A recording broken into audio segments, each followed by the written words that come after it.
Behind the legendary singer-songwriter's towering legacy lies a complex family story filled with near-fatal accidents, mistaken identities, professional wrestling careers, and bitter custody battles.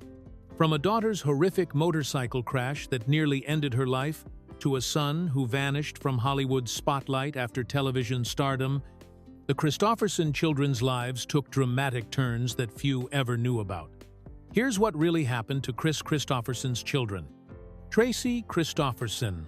Tracy Kristofferson's life took a dramatic turn on a spring evening in 1982, when what should have been an adventurous motorcycle ride through the California desert became a near-fatal accident that would forever change her family's trajectory. At just 20 years old, Tracy was a Stanford University student enjoying her college years when she climbed onto the back of a motorcycle driven by Eric Heiden, the legendary speed skater who had captured 5 gold medals at the 1980 Winter Olympics in Lake Placid. The pair were cruising through the Mojave Desert around 9:15 in the evening when their motorcycle suddenly braked for a dog that had wandered into their path. In that split second, a camper vehicle traveling behind them rear-ended their bike with devastating force. The impact was so severe that Tracy was thrown backward through the windshield of the camper, while Hayden suffered cuts and bruises but emerged relatively unscathed compared to his passenger. Tracy sustained serious head injuries and internal trauma that left her fighting for her life in the intensive care unit at Antelope Valley Hospital Medical Center in Lancaster, California. The severity of her condition was immediately apparent to medical staff, who listed her in serious but improving condition as her family rushed to her bedside. The accident occurred at a particularly challenging time for her father, Kris Kristofferson, who was in the middle of a concert tour in Scandinavia when he received the devastating phone call about his daughter's condition. Without hesitation, Kris immediately canceled his scheduled concert in Sweden and flew back to California to be with Tracy during her recovery. The decision reflected the deep bond between father and daughter, with Kris later telling the New York Times that his daughters meant everything in the world to him. Despite the serious nature of her injuries, Tracy made what doctors considered a remarkable full recovery, allowing her to complete her education at Stanford University and eventually pursue a career in Hollywood, following in her father's footsteps. Tracy carved out her own niche in the entertainment industry as both an actress and producer, making her acting debut in 1985 with the film Trouble in Mind. Her career continued with starring roles in Night of the Cyclone in 1990 and A Place to Grow in 1995. The same year, she earned credits as an associate producer for the film Pharaoh's Army. During her Hollywood years, Tracy met and married actor Richard Tyson, known for his villainous role in Kindergarten Cop and other films. The couple shared more than a decade together and welcomed a daughter, Maggie Lee Tyson, though they kept many details of their family life private. However, their marriage eventually deteriorated, and the couple announced their separation in 2016. What followed was a protracted legal battle that stretched for years through the California court system. Tracy filed for divorce in July 2020 in San Mateo County Superior Court, initiating proceedings that involved complex custody arrangements for their daughter, Maggie Lee. The divorce case included declarations under the Uniform Child Custody Jurisdiction and Enforcement Act, indicating the serious nature of the custody considerations involved. Court records show that Tracy ultimately received primary custody of their daughter, while Richard maintained a financial support role in Maggie Lee's upbringing, though neither party has spoken publicly about the specific reasons for their separation or the details of their custody arrangement. Kris Kristofferson Jr. In the world of celebrity children, few have managed to achieve the level of complete anonymity that Kris Kristofferson Jr. has maintained throughout his entire life, despite carrying one of the most recognizable names in American music history. Born on January 20, 1968, just 1 year before his parents' divorce, Kris Jr.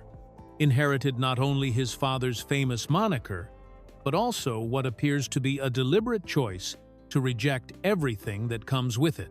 Unlike many children of famous performers who either embrace the spotlight or struggle publicly with their inherited fame, Kris Jr. has pursued a path so private that virtually nothing is known about his personal life, career choices, or even his current whereabouts. This level of reclusiveness is particularly striking when compared to his siblings, several of whom have carved out their own careers in entertainment, music, or other public-facing professions. While his sister Tracy became an actress and producer, and his half-sister Casey formed her own band, Kris Jr. has remained almost entirely absent from any public records or media coverage. The mystery surrounding Kris Jr.'s life has been so complete that it has occasionally sparked wild speculation and even outright false information about his fate. In some corners of the internet, fabricated stories have emerged claiming that he mysteriously disappeared or vanished under strange circumstances, with elaborate fictional accounts describing supposed investigations and family concerns about his whereabouts. These false narratives appear to have grown from the simple fact that someone with such a famous name could maintain such total privacy in an age of social media and constant public scrutiny. The reality, however, is far less dramatic than these conspiracy theories suggest. Kris Jr. has simply chosen to live his life completely outside the public eye, making what appears to be a conscious decision to avoid any connection to his father's fame or the entertainment industry altogether.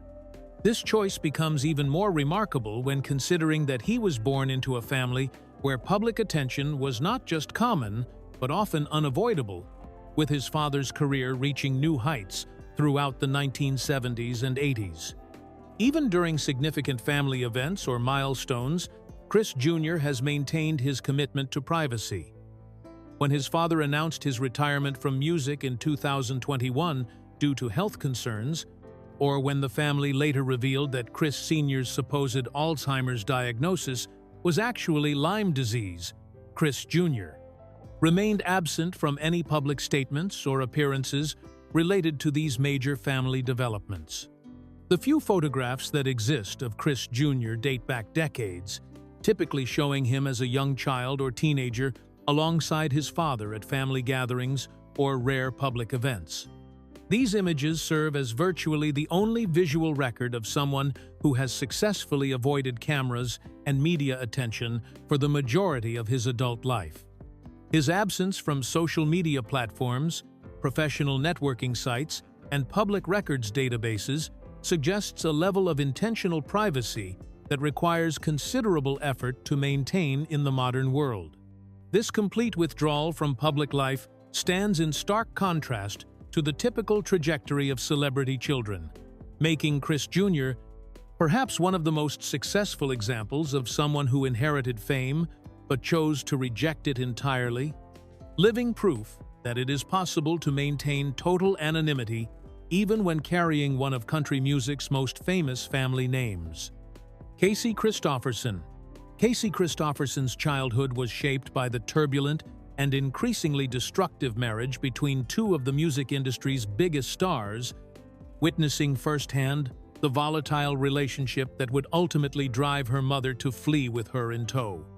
Born on March 21, 1974, Tracy entered a world where her parents, Kris Kristofferson and singer Rita Coolidge, were at the height of their collaborative success, winning Grammy Awards as a duo, while their personal relationship deteriorated behind closed doors. The marriage that had begun as a fairy tale romance quickly became what Rita Coolidge would later describe in her memoir as volatile, and marked by Kris's struggles with alcoholism and infidelity. Tracy grew up surrounded by the chaos of her parents' explosive fights, emotional abuse, and the constant tension that permeated their household. Rita Coolidge revealed in later interviews that she cried every day during the final year of their marriage, describing it as not a good way to live, while young Tracy absorbed the trauma of watching her parents' relationship disintegrate. The situation became unbearable when Casey was just 6 years old, prompting Rita to make the difficult decision to leave the marriage in 1980, taking Casey with her to protect both of them from the ongoing emotional turmoil. Rita later explained that she didn't feel she was doing Casey any favors by staying in a relationship where her parents were clearly not in harmony, prioritizing her daughter's well-being over any attempt to salvage the marriage. This traumatic early experience profoundly influenced Casey's relationship with fame and the entertainment industry that had brought her parents together, but ultimately tore them apart. Rather than embracing her musical heritage or seeking attention based on her famous lineage, Casey deliberately chose to avoid the spotlight for years, actively working to distance herself from being recognized solely for her name. She gravitated toward completely different artistic expressions, immersing herself in the punk rock scene and dedicating herself to classical ballet, pursuing interests that were as far removed from her parents' country and pop music world as possible. Casey's commitment to ballet became particularly intense, leading her to perform with the Asheville Ballet and eventually establish her own dance school at the Black Mountain Center for the Arts in North Carolina. This dedication to dance provided her with both an artistic outlet and a way to build her own identity, separate from the Kristofferson and Coolidge musical legacy that followed her everywhere. For years, Casey maintained this deliberate distance from the music industry, even as she began raising 3 daughters of her own. She explained in interviews that when her children were little and she was focused on dancing, she didn't have much time to pursue music, effectively putting her musical heritage on hold while she concentrated on motherhood and her dance career. It wasn't until 2019, when Casey was 45 years old, that she finally returned to her musical roots by forming the Kris Kristofferson Band and releasing her debut album titled Dirty Feet. Even then, she approached music on her own terms, predominantly writing her own songs, while including just one cover of her father's classic, Me and Bobby McGee, demonstrating her desire to honor her heritage while establishing her own artistic voice rather than simply trading on her famous name. Jodi Kristofferson. Jodi Kristofferson appeared to be building a promising acting career in Hollywood when he suddenly and mysteriously disappeared from the entertainment industry entirely in 2013. Abandoning what seemed like genuine momentum in television and film just as opportunities were expanding for the young performer. Born on October 7, 1983, Jodi was the first child that Kris Kristofferson welcomed with his third wife, Lisa Myers, and he seemed naturally drawn to following in his father's footsteps in the entertainment world. Jodi's entry into acting began during his high school years when he worked as an extra alongside his father in Tim Burton's Planet of the Apes remake in 2001, providing him with an early taste of film production and the acting process. This initial exposure led to more substantial roles as Jodi pursued acting more seriously, landing parts in several television series and films throughout the late 2000s and early 2010s. His most notable and sustained role came when he joined the cast of the long-running NBC soap opera Days of Our Lives in 2012, playing the character Neil Hultgren. Soap operas have historically served as launching pads for many actors' careers, and Jodi's casting on such an established show suggested he was building the kind of steady television presence that could lead to bigger opportunities. He also appeared in other television projects during this period, including roles on the Melrose Place reboot in 2010, where he played a heart surgery patient, and the television series Gigantic, where he portrayed a poker player. Jodi's film work included appearances in Bloodline in 2013, where he played a character named Kevin, and the earlier film Circle of Eight in 2009, where he worked in an additional crew capacity. These varied roles across different genres and mediums indicated that Jodi was actively working to develop his range as an actor and build a diverse portfolio of credits that could sustain a long-term career in Hollywood. However, Just as his career seemed to be gaining traction, Jesse made the unexpected decision to step away from acting entirely after 2013. His departure from Hollywood was so complete and sudden that it raised questions among those who had worked with him and followed his career progression. Unlike many actors who gradually transition away from the industry or take breaks between projects, Jesse's exit appeared to be immediate and final, with no public explanation for his decision to abandon acting. What makes Jesse's career shift even more intriguing is the revelation that he has since become involved in competitive wrestling, specifically in the specialized field of catch wrestling. According to his current biographical information, Jesse now holds the impressive title of Scientific Wrestling's King of Catch Wrestling Western Qualifier Middleweight Champion, indicating that he has not only left acting behind, but has achieved significant success in an entirely different and highly demanding athletic pursuit. This transition from entertainment to competitive athletics represents a dramatic career change that suggests Jesse may have discovered a passion for wrestling that surpassed his interest in acting, or perhaps he found the physical and mental challenges of competitive wrestling more fulfilling than the uncertainties and pressures of Hollywood career building. Jodi Kristofferson. Jodi Kristofferson chose to forge his own path by completely rejecting his father's musical legacy and pursuing a career in professional wrestling, but his journey through the WWE developmental system became a story of repeated setbacks and controversial public statements that ultimately defined his time in the sport. Born on May 21, 1985, in Maui, Hawaii, Jodi grew up surrounded by music and entertainment, but felt drawn to the physical challenges and performance aspects of professional wrestling instead. Jodi began his wrestling career on the independent circuit in California, spending 4 years honing his skills in smaller promotions before catching the attention of World Wrestling Entertainment. His big break came when he made his WWE debut on August 10, 2010, during an episode of Friday Night SmackDown, where he wrestled under the ring name Jodi Reese. In that debut match, he teamed with Derek Worley and Fernando Vega in a 3-on-1 handicap match that was won by the established star Big Show, giving Jodi his first taste of wrestling on television.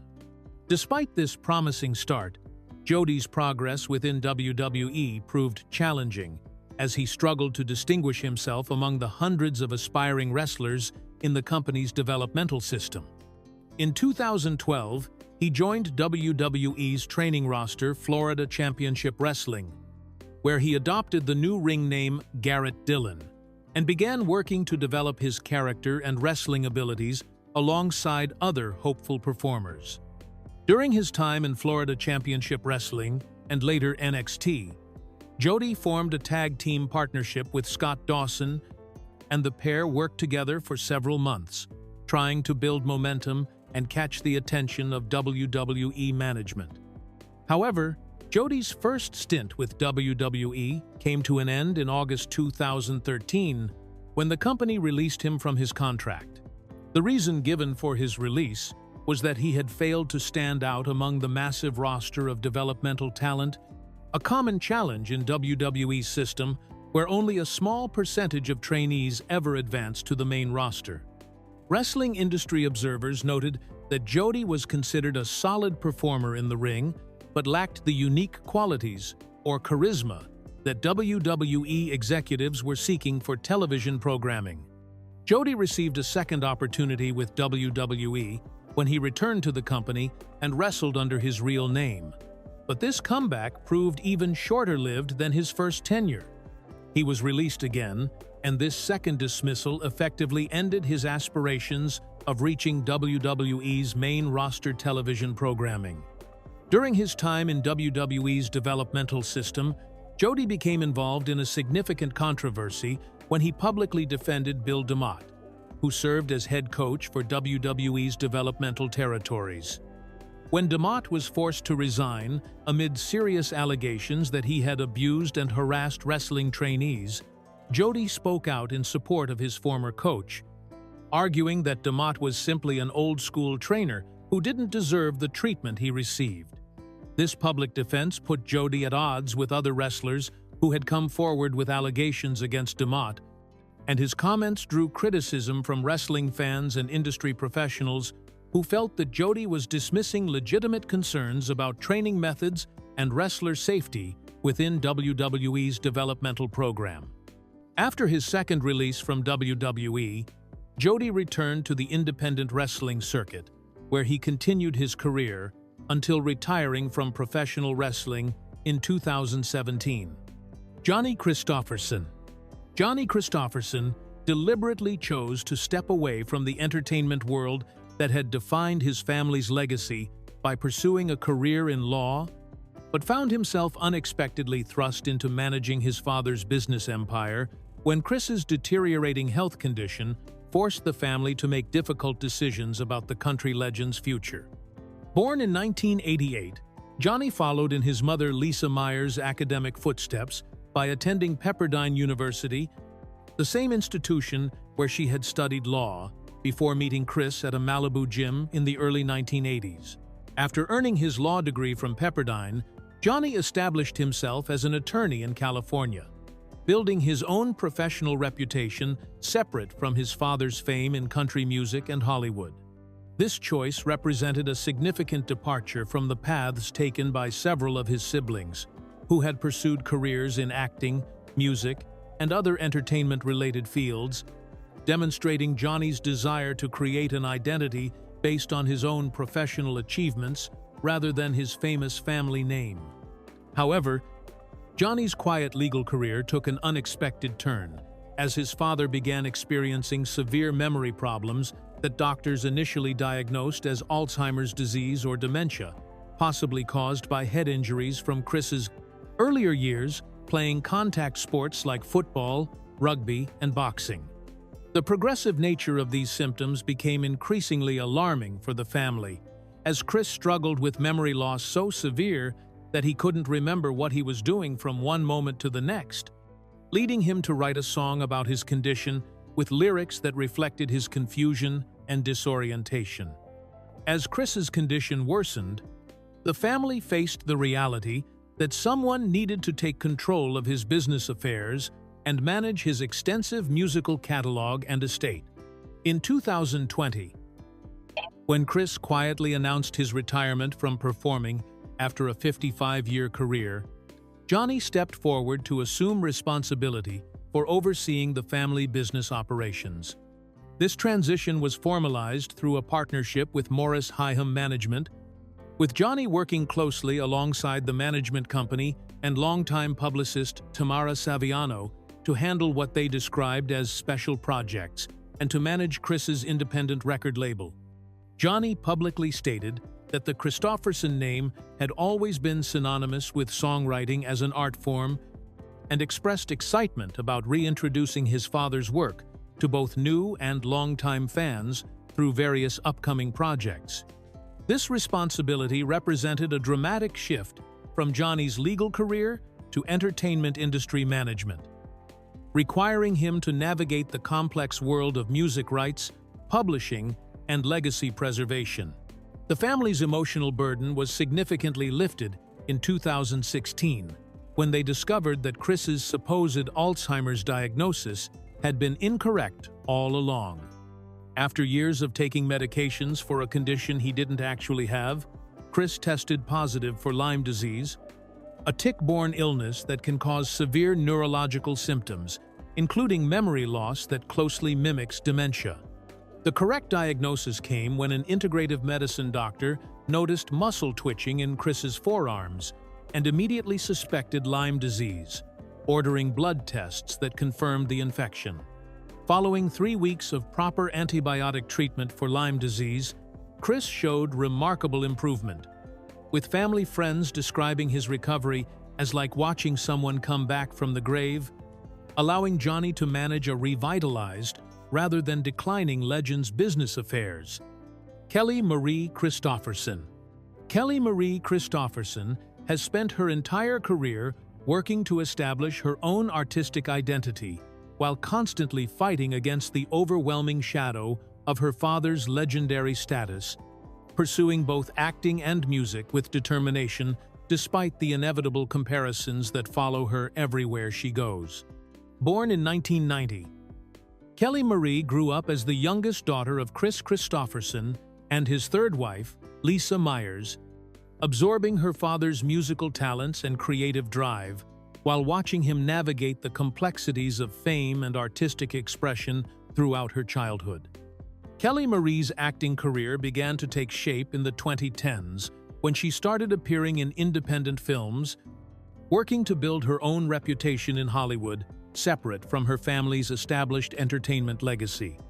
Her most notable film role came in 2016 when she appeared in the Western film Traded, which created the unique and potentially challenging situation of working alongside her famous father, who also had a role in the production. This on-screen collaboration highlighted both the opportunities and complications that come with being part of a famous entertainment family, as Kelly Marie had to prove her acting abilities while sharing scenes with someone whose screen presence was already well established. Beyond Traded, Kelly Marie continued building her filmography with roles in other projects, including the short film Pimp My Life in 2017 and upcoming appearances in productions like Little Lamb and Heartbreak and Other Sharp Things. These varied roles demonstrated her commitment to developing her craft across different genres and production scales, from independent shorts to more substantial feature films. Kelly Marie's musical talents emerged publicly when she joined her father on stage at the Magnolia Fest in Live Oak, Florida, in 2013 for a performance of his song, The Wonder. This father-daughter duet showcased her vocal abilities and stage presence, but also reinforced the ongoing challenge of being recognized for her own talents rather than simply as Kris Kristofferson's daughter. She has continued to develop her musical skills as a singer and multi-instrumentalist, working to create her own sound while honoring the musical heritage that surrounds her. In 2018, Kelly Marie found personal stability through her marriage to Aiden Hamami, a visual artist and painter whose work focuses on creative expression through various painting techniques and mediums. Their relationship appears to provide Kelly Marie with a sense of grounding and partnership that exists outside the entertainment industry pressures she has known throughout her life. However, Kelly Marie and Aiden maintain an intensely private relationship that reveals itself only through occasional social media posts that often contain cryptic or poetic language. In February 2021, when the couple celebrated their third wedding anniversary, Kelly Marie posted a tribute on her social media that included the mysterious phrase, "Thanks for always taking me to the place we never go," suggesting a relationship built on shared adventures and experiences that remain deliberately hidden from public view. This enigmatic approach to sharing details about her personal life reflects Kelly Marie's broader struggle to maintain some level of privacy and authentic self-expression while navigating the constant public interest that comes with carrying the Kristofferson name in the entertainment world. Blake Kristofferson. Blake Kristofferson represents perhaps the most successful example of complete privacy maintenance among all celebrity children. Having achieved a level of anonymity so thorough that virtually no information about his adult life, career choices, or personal circumstances has ever entered the public domain. Born on July 27, 1994, Blake entered the world as the youngest of Kris Kristofferson's 8 children and the 5th child with his mother Lisa Myers, growing up during a period when his father's career was well established and the family had settled into their life between Malibu, California, and their home in Hana, Hawaii. As the baby of the Kristofferson family, Blake's early years were spent largely away from the intense media scrutiny that had surrounded some of his older siblings during their childhoods, benefiting from his parents' experience in managing family privacy and their deliberate efforts to provide their younger children with more normal upbringing experiences. The few public photographs that exist of Blake show him as a young child accompanying his father to occasional industry events or family gatherings. But these images become increasingly rare as he grew older, and apparently made conscious decisions to avoid public exposure. Blake followed his mother's educational path by attending Pepperdine University in Malibu, the same institution where Lisa Myers had studied law before meeting Kris in the early 1980s. His choice to attend his mother's alma mater represents one of the few concrete facts known about his post-childhood life, suggesting that he valued the academic environment and perhaps the familiar connections that Pepperdine provided to his family history. However, beyond his university education, Blake's life becomes a complete mystery that rivals even his brother Kris Jr.'s legendary reclusiveness. Unlike other celebrity children who might maintain low public profiles while still having some presence on social media platforms, professional networking sites, or through occasional mentions in entertainment industry publications, Blake appears to have achieved total digital and media invisibility. This extreme level of privacy becomes even more remarkable when considering the modern era of social media and digital connectivity in which Blake came of age. Most people born in the 1990s have some form of online presence, whether through professional platforms, social networking sites, or simply through mentions by friends and colleagues, yet Blake has managed to avoid all such digital footprints entirely. The absence of any information about Blake's career choices, relationship status, living situation, or interests suggests a level of intentional privacy that requires considerable effort and planning to maintain. Whether he pursued a traditional career path, followed artistic interests like many of his siblings, or chose an entirely different direction for his life, remains completely unknown to the public and entertainment media. Even during significant family events, such as his father's retirement announcement in 2021, or the revelation about Kris's misdiagnosed Lyme disease, Blake remained notably absent from any public statements, family photographs, or media coverage, maintaining his commitment to complete anonymity, even during moments when family unity might typically bring all members together for public appearances.